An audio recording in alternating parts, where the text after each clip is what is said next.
Hello guys, দেখতেই পাচ্ছ আজকে চলো বারোদোলা মেলা দেখতে যাবো কৃষ্ণনগর। চলো বের হয়ে গেছে আমরা, দেখতেই পাচ্ছ আমার আর ভাই ফাইনাল লুক। চলো যাওয়া যাক কৃষ্ণনগরের দিকে। চলো ঘূর্ণি চলে আসলাম, ঘূর্ণি এসে এবার চলো একটা টোটো ধরবো। টোটো ধরে চলো একটু রাজবাড়ির উদ্দেশ্যে বেরিয়ে গেছে এখন আমরা, দেখতে পাচ্ছ আমি আর আমার ভাই। লুকটা কেমন লাগছে বলো কমেন্ট করে। চলো ঘূর্ণি থেকে আবার রাজবাড়ি যাচ্ছি, দেখতেই পাচ্ছ।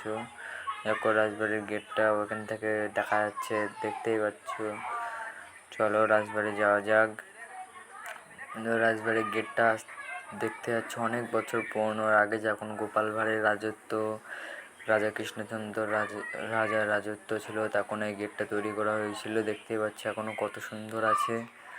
চলো ভেতরে যাওয়া যাক।